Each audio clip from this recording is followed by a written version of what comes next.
merasa so hebat, kita menutup diri. Padahal pengetahuan itu adalah penyelamat hidup.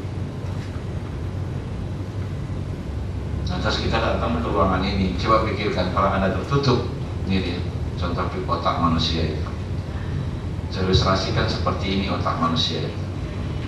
Kalau ini sebuah gelas, kalau saya telungkupkan seperti ini, satu air laut pun saya tempatkan ke sini, bisa masuk nggak air ini? Bisa? Tidak. Tidak. Betul? Iya. Tapi kalau kita begini kan posisinya gimana kira? Nggak perlu 1 liter, bisa penuh ini, betul? Nah, itu yang belum sanggup kita sebagai manusia untuk merendahkan hati. Maka salah satu sukses itu ditentukan kerendahan hati kita menerima hal-hal yang baik dari orang lain, siapapun yang memberikan itu. Berapa banyak orang yang sombong dalam kehidupan ini? Nggak ada tempat orang sukses itu orang sombong, biar Anda tahu. Itu orang merasa hebat. Oleh karena itu kita akan menemukan macam-macam tipe di luar sana. Yang saya harapkan Anda nanti sebagai pemimpin dalam bisnis ini mau bersabar menghadapi orang-orang yang seperti itu. Orang yang seperti itu. Kalau Anda tidak sabar, berarti Anda sama dengan dia jadinya. Kita sama, berarti kita percuma aja, berbeda. Kita niat untuk sukses, tapi kita tidak punya mental, sikap mental seperti orang sukses. Ini yang kacaunya kan di sini. Yang rusaknya di sini. Kita ingin sukses tapi mental kita mental gagal. Pikirkan hal itu. Ini penting. Mungkin Anda masuk dalam bisnis ini, Anda punya member kit. Ingatlah apa yang Anda di member kit itu, apa yang ada dalam member kit itu kecil sekali masih ilmunya di situ. Multi level itu tidak digambarkan oleh member kit. Biar Anda tahu. Member kit itu hanya informasi 1% dalam bisnis ini. Kita belajar member kit itu cuma pengetahuan 1%. 99% pengetahuan multi level itu melalui pertemuan demi pertemuan. Pertemuan demi pertemuan. Oleh karena itu di dalam pertemuan itu punyalah keinginan untuk hadir, kemudian punya keinginan untuk belajar. Begini, meskipun kita melakukan pekerjaan yang baik, oke, tidak semua orang akan setuju dengan kita. Tidak akan semua orang mengikuti kita.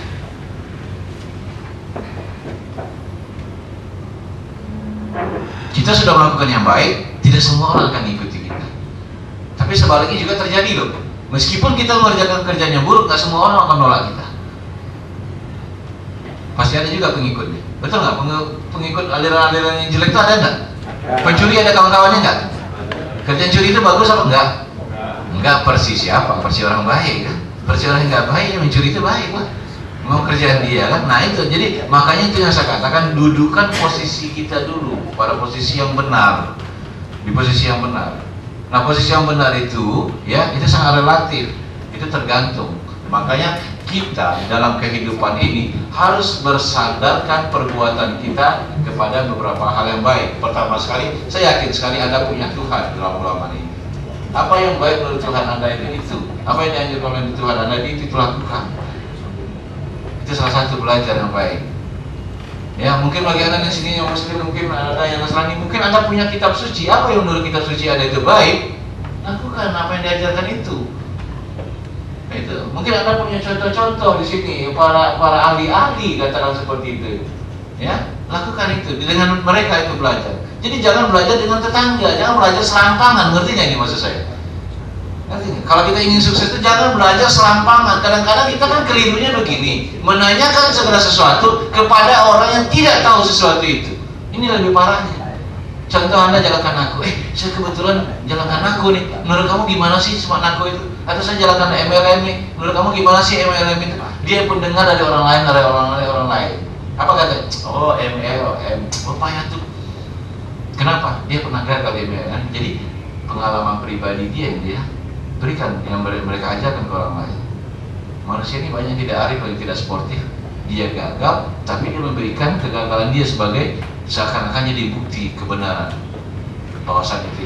Oh enggak. Bisa dimengerti, Bapak Ibu mengerti apa yang saya katakan ini? Bisa dimengerti ini? Bisa.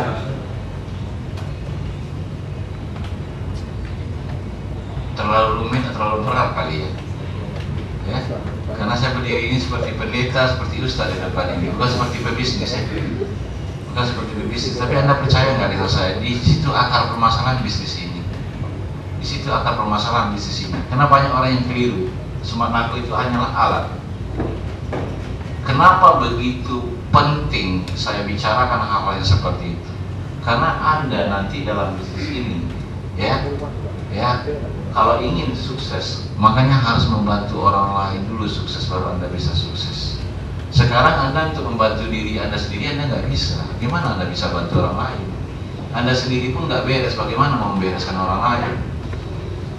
Itu yang saya takutkan itu. Jadi akhirnya Anda datang masuk dalam bisnis ini, muncul sebagai pengemis. Tolonglah upline, tolonglah downline, supaya saya bisa sukses. Nggak bisa. Jadi kalaupun Anda lemah di dalam berbagai sisi, nggak masalah, tapi belajarlah menutupi kelemahan Anda. Siapa sih manusia yang nggak punya rasa takut? Tapi jangan buat rasa takut itu membunuh impian kita. Itu yang perlu saya gambarkan kepada Anda. Semua orang punya rasa takut, tapi jangan biarkan rasa takut Anda itu membunuh impian Anda dalam hidup. Jangan biarkan rasa takut Anda itu selamanya membunuh ya prestasi-prestasi yang bisa Anda capai dalam kehidupan ini. Sebab manusia itu dilahirkan bukan untuk gagal. Siapapun bisa sukses dalam ruangan ini. Yang jadi permasalahannya adalah Anda sendiri harus memperbaiki diri Anda sendiri. Makanya kita memberikan Anda sebagai contoh. Orang yang sukses itu harus punya visi. Apakah Anda punya visi yang kuat dalam kehidupan ini? Kemudian lagi untuk sukses itu banyak tantangan yang akan kita hadapi. Apakah Anda orang yang takut dengan tantangan? Kalau Anda takut dengan tantangan, berarti Anda takut dengan sukses. Itu dia. Kalau Anda takut dengan tantangan, berarti Anda takut untuk sukses. Berarti Anda suka, berarti Anda berani untuk gagal. Nah itu ceritanya kan.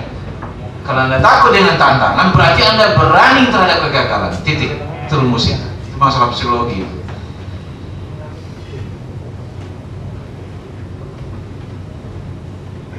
Makanya coba kita perhatikan. Kadang-kadang saya kepada kawan-kawan saya, coba Anda melakukan bisnis ini, Anda presentasi ke orang lain. Sekarang begini, waktu kita presentasi, wah saya nggak suka diterimanya. Ada nggak seperti itu?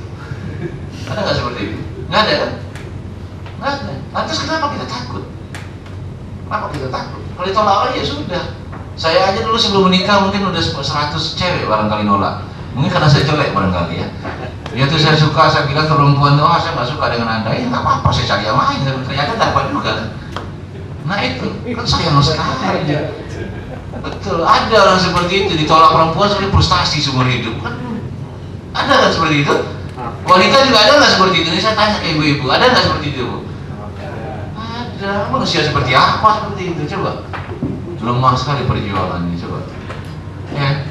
Nah, tapi kalau Anda mau sebenarnya masih bisa, apalagi di sini kita menawarkan kepada mereka itu suatu kebaikan. Bukankah kita tawarkan sekarang begini lah, kita contohkan, kita tawarkan sekarang ini produk orang lain. Produk ini tujuannya untuk apa? Kesehatan kan? Kesehatan itu baik apa enggak? Baik. Iya baik. Nah kalau mereka tidak mau, ya